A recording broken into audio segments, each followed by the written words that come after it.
I'm so glad my Zoom has started working so much better. So that's good.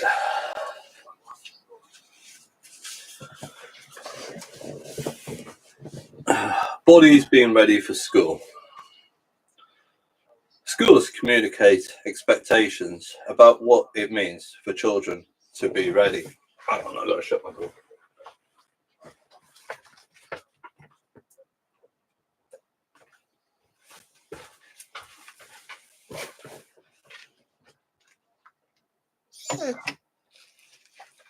On the chair.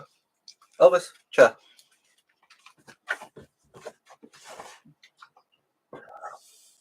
Schools communicate expectations about what it means for children to be ready for school to early years educators and parents, who as a result spend time teaching children how their bodies need to move or not move, such as sitting still and lining up.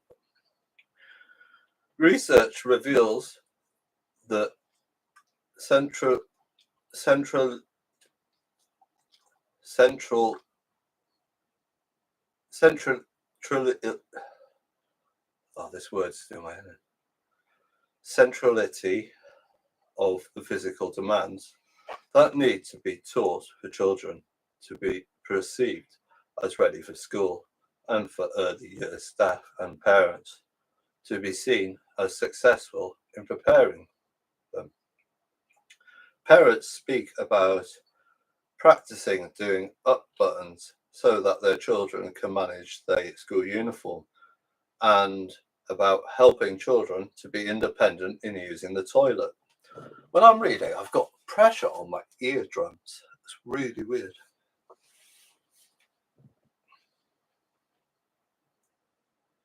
I think it's because all the breathing and reading, so it puts pressure on my ears. Weird. I've never noticed all these sort of things before until I've recorded myself doing Audible notes. Parents often express concern about their child's inability to sit still, as the following extract illustrates. And I think, oh gosh, is he going to get into trouble and be upset because he's in trouble? And I think, is that going to stop him enjoying school as much? So I think that's the main thing. He's quite young, and it's the sitting down and listening. And is he going to get into trouble? And then is he not going to like going? Formal practices are introduced by early years practitioners working with 3 and 4-year-olds to ready children for school, including learning to stop on the signal of a bell and lining up, sitting still, and using the toilet. Early years settings can feel judged by this. We've always got feedback from everyone that our good kids going up, and they do know how to line up. They do know how to go to the toilet, wash their hands, and well, that's so, yeah. And they do know how to sit on the carpet at certain times. So yes, we do get good feedback that they are doing well sending them up. Once in school, a large part of children's lived experience is focused on learning the physical requirements that school imposes on them. Children are explicitly taught how to position their bodies when sitting on the carpet in the classroom, during times when the whole class gather together, where the rules are depicted with large pictures along the sides of the space. The legs, hands, and lips are all specifically directed to do particular things, and this is observed closely by adults and corrected if necessary.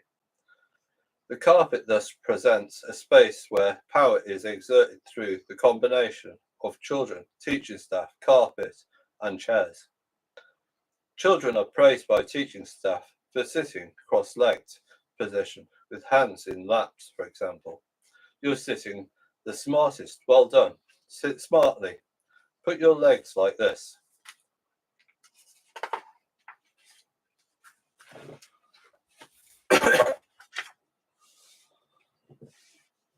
as well as the physical requirements of sitting in a particular way for particular lengths of time.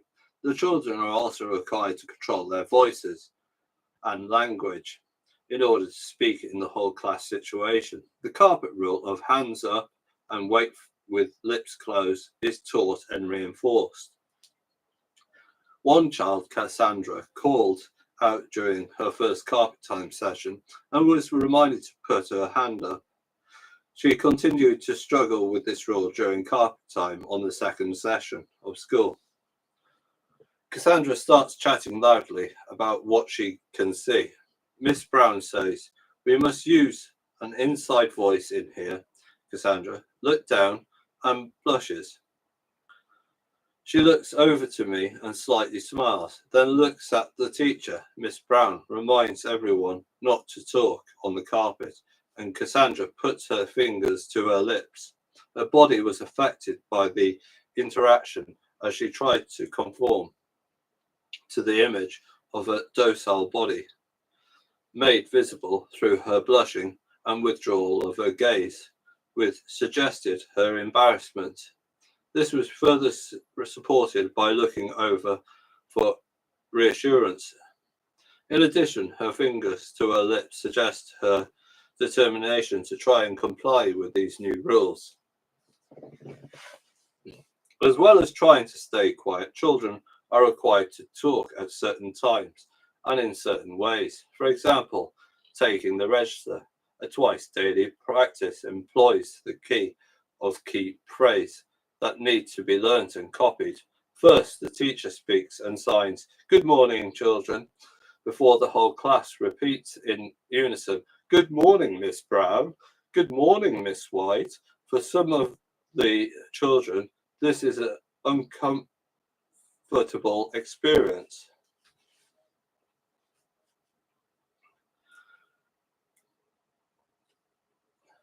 Five of the children complied with this during the first session in school. However, Olivia was too shy. Olivia looks down at the floor when her name is called for the register. She hunches her shoulders and tilts her head back. Miss Brown says, "Practice tomorrow," and moves on. Managing the timing of bodily functions, particularly going to the toilet and eating, is also a significant part of learning the rhyme of the day, regulating impulses until the correct time.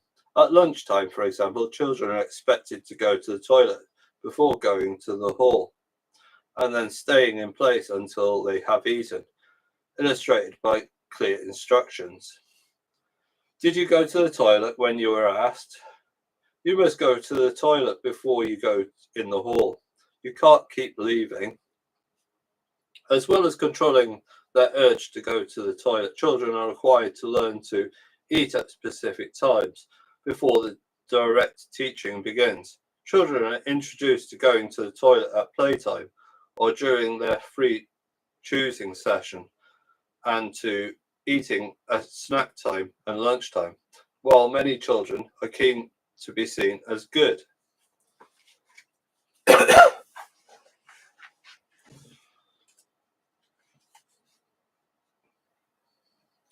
What I've seen in school was, "Can I go to the toilet, please?"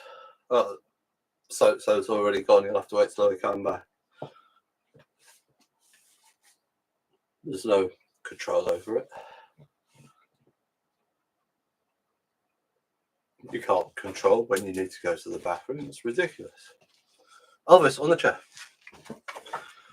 School children, they do find ways to resist and subvert using their bodies, such as wriggling in their seats, so as it appears in need of the toilet and so being granted permission to go, or very politely asking permission from the teacher.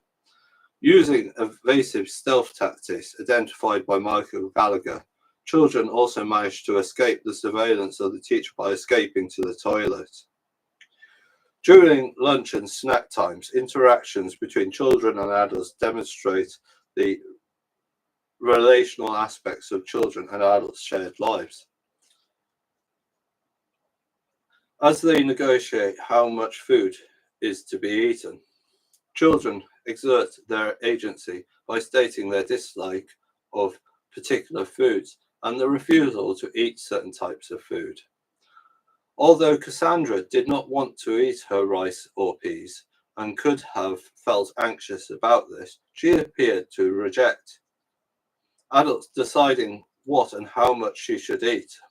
She did not appear concerned about conforming and instead informed Miss White confidently, "I don't want the rice.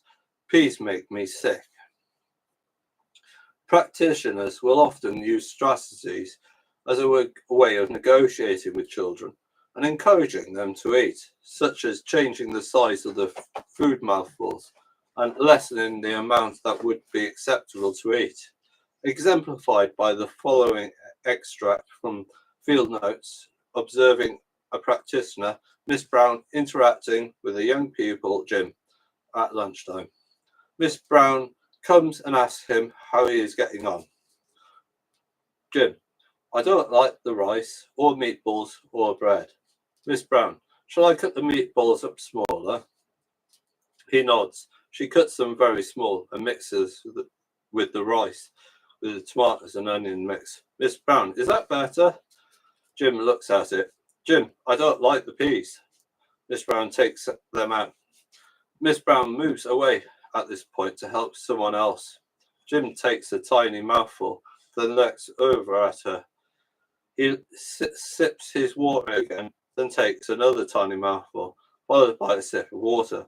Between the mouthful, he puts his fork down so that he could hold the cup with two hands. His movements are hurried.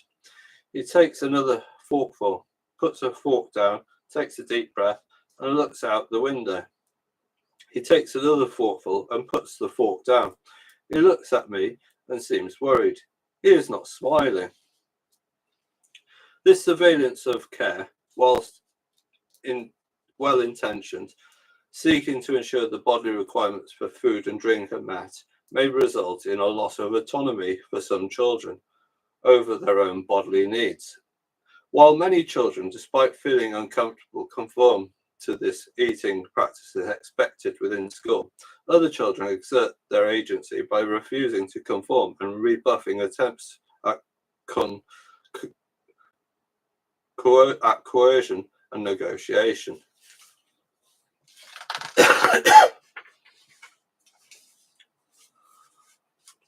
Despite the extent to which adults can do and can and do exert power to control bodies, which is often enacted through institutions, including school, children negotiate and manage their bodies in a way which allow them to exert their own agency.